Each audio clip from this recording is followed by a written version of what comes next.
السلام علیکم دوستو، امید ہے آپ لوگ خیریت سے ہوگی۔ آج کی ویڈیو میں ہم آپ لوگوں کو سب سے زیادہ استعمال ہونے والے الیکٹریشین ٹولز کے بارے میں بتائیں گے۔ آج کی ویڈیو میں ہم ان ٹولز کے نام اور اس کو کس طرح اور کس کام کے لیے استعمال کرنا ہے کے بارے میں جانیں گے۔ تو ویڈیو کو پورا دیکھیے گا تاکہ آپ لوگوں کو صحیح طرح سے ان ٹولز کے بارے میں سمجھ آ جائے۔ سب سے پہلا ٹول جو ہمارے پاس ہے وہ ہے اسکریو ڈرائیور۔ اس کو پیچکس بھی کہتے ہیں۔ عام طور پر دو طرح کے اسکریو ڈرائیور ہوتے ہیں۔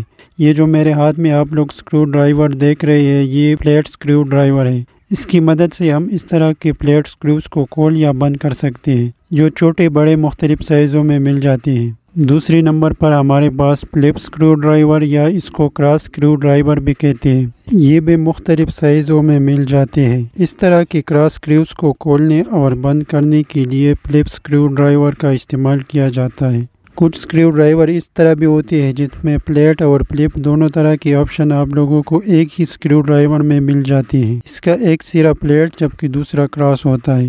آپ اپنی مرضی سے ضرورت کے مطابق فلپ یا فلیٹ اسکریو ڈرائیور جس طرح کی اسکریوز کو کھولنے ہو اس کو استعمال کر سکتے ہیں۔ اس کے بعد میرے پاس جو ٹول ہے وہ ہے پلاس یا پلائر۔ اس کو کمبینیشن پلائر بھی کہا جاتا ہے۔ پلاس کے ذریعے ہم 3 کام کر سکتے ہیں۔ اس کا یہ سامنے والا حصہ تاروں کو ٹویسٹ کرنے یعنی جوڑنے کے لیے استعمال ہوتا ہے۔ اس کے ذریعے تار کو کاٹ بھی سکتے ہیں ہم اور تار کو چھیل بھی سکتے ہیں، یعنی اس کی انسولیشن اتار سکتے ہیں۔ کچھ پلاسوں میں چھوٹے نٹ بولٹس کو کھولنے والا آپشن بھی ہوتا ہے۔ اس کے اوپر انسولیشن لپیٹی ہوتی ہے تاکہ لائیو وائر پر کام کرتے ہوئے کرنٹ نہ لگے۔ کٹرز یا الیکٹریکل کٹرز، الیکٹریکل وائر یا کیبل کو کاٹنے یا اس کو چھیلنے کے لیے کٹرز کا استعمال کیا جاتا ہے۔ اس کا مین کام کیبلز یا وائرز کو کاٹنا ہوتا ہے۔ یہ چھوٹے بڑے مختلف سائزوں میں مل جاتے ہیں۔ اس کے بعد یہ ہمارے پاس وائر اسٹرپر ہے۔ اس میں کٹنگ والا آپشن بھی ہوتا ہے، یعنی اس کے ذریعے وائر کو کاٹ بھی سکتے ہیں جبکہ اس کا مین کام وائر کو چھیلنا ہوتا ہے۔ یہ مختلف شیپس میں آپ لوگوں کو مل جاتی ہے۔ اس کے ذریعے آپ لوگ وائر کو بہت آسانی کے ساتھ چھیل سکتے ہیں، یعنی اس کی انسولیشن کو بڑے آسانی کے ساتھ اتار سکتے ہیں۔ اگلا ٹول ہمارے پاس ہے DMM یعنی ڈیجیٹل ملٹی میٹر۔ کسی بھی سرکٹ یا وائر کی کنٹینیوٹی چیک کرنے کے لیے ڈیجیٹل ملٹی میٹر کا استعمال کیا جاتا ہے۔ اس کے علاوہ ہم اس کے ذریعے AC یا DC وولٹیج، AC یا DC کرنٹ، ریزسٹنس وغیرہ چیک کر سکتے ہیں۔ اس پر میں انشاءاللہ بہت جلد ایک ڈیٹیل ویڈیو بناؤں گا۔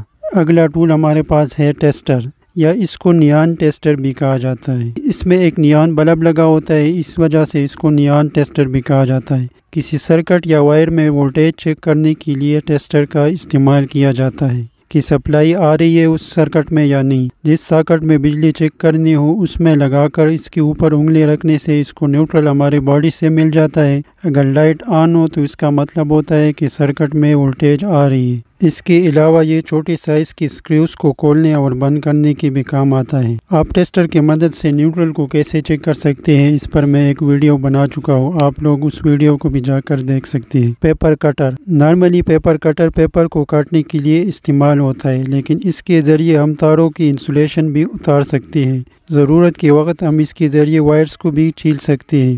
اگلا ٹول ہمارے پاس ہے کاویہ یا سولڈرنگ آئرن۔ کاویہ کے ذریعے الیکٹریکل یا الیکٹرانکس کمپوننٹس کو ٹانکا لگانے یعنی جوڑنے کے لیے استعمال ہوتا ہے۔ یہ مختلف سائزز اور واٹیج میں مل جاتی ہے۔ اس کو ہم ڈائریکٹ 220 وولٹ سپلائی کے ساتھ جوڑ دیتے ہیں۔ اس کے اندر ایلیمنٹ لگا ہوتا ہے، وہ گرم ہو کر اس کے ذریعے ہم سولڈرنگ کرتے ہیں۔ کمبینیشن رینچ، اس کو اردو میں چابی بھی کہا جاتا ہے۔ نٹس کو لوز کرنے یا ٹائٹ کرنے کے لیے کمبینیشن رینچ کا استعمال کیا جاتا ہے۔ یہ مختلف سائزز اور شیپس میں مل جاتی ہے۔ یہ اوپن رینچ ہے، اس کی دونوں سائڈز اوپن ہیں۔ کچھ رینچ اس میں ایسی بھی ہوتی ہے جن کا ایک سائڈ اوپن یا یو شیپڈ ہوتا ہے جبکہ دوسرا کلوز ہوتا ہے، جبکہ دوسرا رینچ جو کہ کلوز ہوتا ہے اس کو رنگ یا باکس رینچ کہا جاتا ہے۔ یہ والا باکس یا رنگ رینچ ہے۔ اوپن رینچ کی نسبت اس کی گرپ زیادہ مضبوط ہوتی ہے۔ اگلا ٹول ہمارے پاس ہے رینچ۔ اس کے یہ 2 ٹائپس ہوتے ہیں۔ اس میں سے یہ پہلا اسکرو رینچ یا ایڈجسٹیبل رینچ بھی اس کو کہا جاتا ہے۔ اس کو جب لوز یا ٹائٹ کیا جاتا ہے تو اس کی یہ جبڑے اوپن یا کلوز ہو جاتے ہیں۔ اس اسکرو رینچ کی مدد سے ہم نٹس یا بولٹس کو لوز کرنے یا ٹائٹ کرنے کے لیے استعمال کرتے ہیں۔ نٹ یا بولٹس کے سائز کے مطابق اس رینچ کے جار کو ایڈجسٹ کر کے آسانی سے کھول یا بند کر سکتے ہیں۔ پائپ رینچ، جیسا کہ اس کے نام سے ظاہر ہے، یہ بڑے سائز کے پائپ کو ہولڈ کرنے اور اس میں لگے ہوئے ایلبو اور ساکٹس کو کھولنے اور بند کرنے کے لیے استعمال ہوتا ہے۔ یہ مختلف سائزز میں مل جاتے ہیں۔ یہ عام طور پر 6 انچ سے لے کر 48 انچ کے سائز میں آتے ہیں۔ اس کے اندر والی جار بہت شارپ ہوتی ہے، اس لیے یہ ہولڈنگ کا کام بہت اچھی طریقے سے کرتا ہے۔ اگلا ٹول ہمارے پاس ہے چین رینچ۔ اس کے ساتھ یہ ایک چین لگی ہوتی ہے، اس لیے اس کو چین رینچ کہا جاتا ہے۔ اس کا استعمال بھی موسٹلی پائپ کو ہولڈ کرنے اور پائپ کو کھولنے یا جوڑنے کے لیے کیا جاتا ہے۔ اس کو اس طرح پائپ کے اوپر لپیٹ کر ایڈجسٹ کیا جاتا ہے۔ پائپ رینچ کی نسبت اس کی ایڈجسٹمنٹ آسان اور اس کی گرپ بھی مضبوط ہوتی ہے۔ جملیٹ، یہ ایک ہینڈ ڈرلنگ ٹول ہوتا ہے۔ جس جگہ پر ہمیں چھوٹے موٹے ہول کرنے ہو وہاں پر جملیٹ کا استعمال کیا جاتا ہے۔ عام طور پر یہ لکڑی میں ہول کرنے کے لیے استعمال کیا جاتا ہے۔ یہ بھی مختلف سائزز میں مل جاتا ہے۔ ہیکسا کسی بھی لوہے یا پلاسٹک یا لکڑی کی چیزوں کو کاٹنے کے لیے استعمال کیا جاتا ہے۔ پلاسٹک یا لوہے کے پائپ یا کسی بھی چیز کو اس کے ذریعے ہم بہت آسانی کے ساتھ کاٹ سکتے ہیں۔ اس کا یہ جو فریم ہے اس کو ہیک کہتے ہیں اور اس میں یہ جو بلیڈ لگا ہوا ہے یہ سا کہلاتا ہے۔ اس لیے اس پورے فریم اور اس میں جو لگے ہوئے بلیڈ ہیں اس کو سارے کو ملا کر ہیکسا کہا جاتا ہے۔ اس میں یہ جو نٹ لگا ہوا ہے یہ ونگ نٹ کہلاتا ہے۔ اگلا ٹول ہمارے پاس ہے آری۔ یہ لکڑی کاٹنے والے آری ہیں۔ کسی بھی لکڑی کو کاٹنے کے لیے اس کا استعمال کیا جاتا ہے۔ ہیمر یا ہتھوڑا، یہاں پر میرے پاس 3 ٹائپس کے ہیمرز پڑے ہیں۔ اس میں یہ پہلا والا ہیمر کلا ہیمر کہلاتا ہے۔ اس کو کیل کو ٹوکنے اور نکالنے کے لیے استعمال کیا جاتا ہے۔ اس سائڈ سے کیل کو ٹوکنے کا کام کیا جاتا ہے، جبکہ یہ والا سائڈ کیلز کو نکالنے کے لیے استعمال کیا جاتا ہے۔ یہ والا ہیمر کراس پن ہیمر کہلاتا ہے۔ اس کا ایک سائڈ کراس جبکہ دوسرا پن ٹائپ ہوتا ہے۔ یہ چھوٹے نیلز کو لگانے کے لیے استعمال ہوتا ہے۔ تیسرا بڑا ہیمر ہے۔ چنی وغیرہ کو ٹوکنے یا جڑیا کرنے میں اس بڑے ہیمر کا استعمال کیا جاتا ہے، یا کسی بھی قسم کی میکینیکل چوٹ لگانے کے لیے بھی اس ہیمر کا استعمال کیا جاتا ہے۔ چنی، الیکٹریکل میں الیکٹریشین چنی دیواروں میں جڑیا بنانے، سوئچ بورڈ کی نچلے باکس کو لگانے یا دیوار میں سوراخ وغیرہ کرنے کے لیے اس کا استعمال کرتے ہیں۔ یہ چھوٹے بڑے مختلف سائزوں اور شیپس میں مل جاتے ہیں۔ انسولیشن ٹیپ، وائرنگ کے دوران جب 2 وائرز کو آپس میں جوڑ دیا جاتا ہے تو اس جوڑ والی جگہ کو انسولیٹ کرنے کے لیے انسولیشن ٹیپ کا استعمال کیا جاتا ہے۔ یہاں پر میرے پاس 2 میئرنگ ٹولز پڑے ہیں، ایمپیئر میٹر اور volt meter.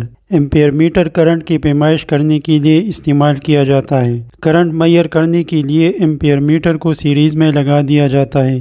Ampere metre AC DC اس طرح انالاگ اور ڈیجیٹل دونوں طرح کے مل جاتے ہیں۔ وولٹ میٹر، وولٹیج میئر کرنے کے لیے وولٹ میٹر کا استعمال کیا جاتا ہے۔ کسی بھی سرکٹ کے وولٹیج میئر کرنے کے لیے وولٹ میٹر کو اس کی پیریلل میں لگا دیا جاتا ہے۔ یہ بھی AC DC اور انالاگ ڈیجیٹل مل جاتے ہیں۔ میئرنگ ٹیپ، یہ ایک فلیکسیبل رولر ہوتا ہے جو کسی بھی چیز کی پیمائش کرنے کے لیے، مثلا وائرنگ کے دوران لینتھ یا ڈسٹنس کی پیمائش کرنے کے لیے استعمال کیا جاتا ہے۔ الیکٹریکل ٹویزر، ٹویزر چھوٹے چھوٹے الیکٹرانک کمپوننٹس یا سکریوز کو اٹھانے یا ایک جگہ سے دوسری جگہ شفٹ کرنے کے کام آتا ہے۔ اس کے اوپر انسولیشن لگی ہوتی ہے تاکہ کام کرنے کے دوران کرنٹ نہ لگ جائے۔ گرائنڈر مشین، مختلف قسم کی مٹیریلز کو کاٹنے یا شارپ کرنے کے لیے گرائنڈر مشین کا استعمال کیا جاتا ہے، جیسا کہ لوہے کی کوئی چیز کاٹنی ہو یا کنکریٹ وغیرہ، تو اس صورت میں گرائنڈر کا استعمال کیا جاتا ہے۔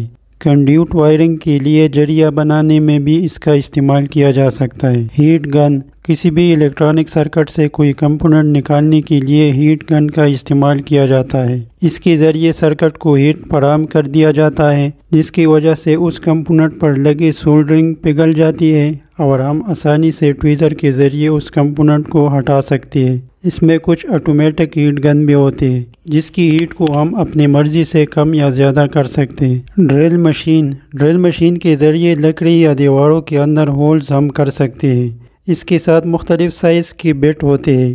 آپ اپنی مرضی اور ضرورت کے مطابق اس میں بیلٹ لگا کر سوراخ کر سکتے ہیں۔ کوئی بھی الیکٹریکل کا کام کرتے ہوئے آپ اپنا اور اپنے ساتھ کام کرنے والوں کی سیفٹی کا لازمی خیال رکھیں۔ سیفٹی ہیلمٹ کا استعمال کسی بھی الیکٹریکل کام کے دوران کرنا چاہیے۔ اس کے ساتھ فیس شیلڈ بھی مل جاتی ہے جو کہ آپ کی پوری فیس کو کور کر دیتا ہے۔ اسی طرح لائیو وائر پر کام کرتے ہوئے سیفٹی گلوز کا استعمال لازمی کرنا چاہیے۔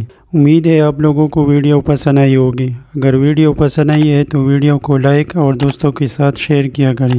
چینل پر اگر نئی ہے تو چینل کو سبسکرائب کریں۔ ملتے ہیں ایک نئی ویڈیو میں۔ اللہ حافظ۔